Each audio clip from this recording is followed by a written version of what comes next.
Hi, welcome to my Phys2212 lab 5 report. In this lab, we're going to explore Faraday's law through a experiment that uses bar magnet. And here's a brief introduction of today's lab report. Firstly, I will talk about the key ideas and formulae in this lab, and then I will address how I conducted the experiment. Later on, I will talk about the code I wrote and the diagrams I get from the web Python code. And as the last, I will discuss the follow-up questions and the main takeaways I get. And here are the key concepts we applied in today's lab.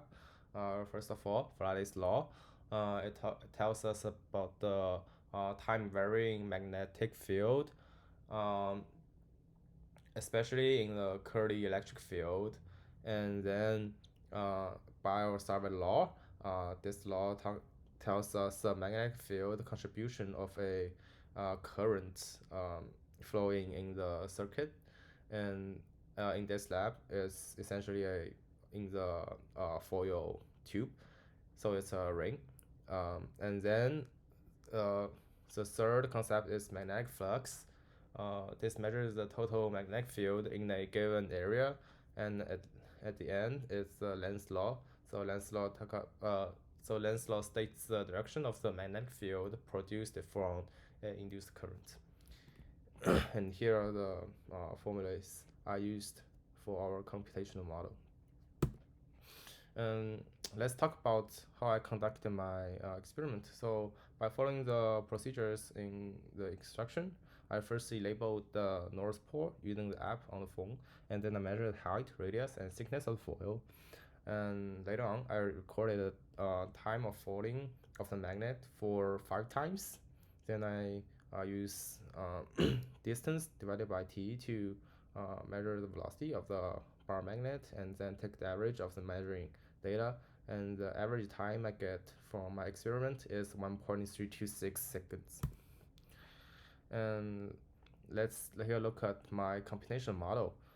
Firstly, I stated constants and use the magnetic field function from the lab3 Python code, and then I write functions that can give us magnetic flux.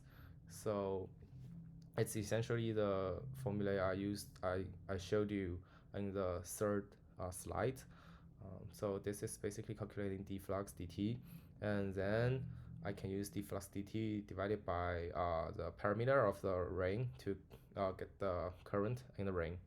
And since we get everything we want, we can now calculate the magnetic field at each ring.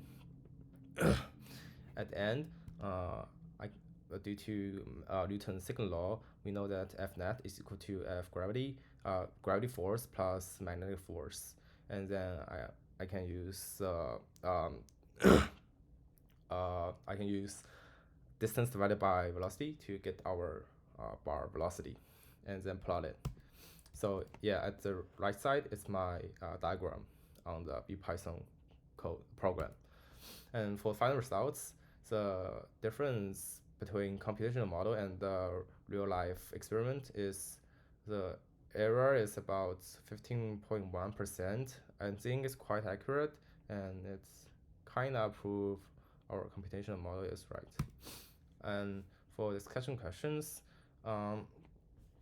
so it's essentially asking which color corresponding to the clockwise current and which color corresponding to the counterclockwise current. So according to Lenz's law, we know that blue side is in clockwise direction and red side is counterclockwise.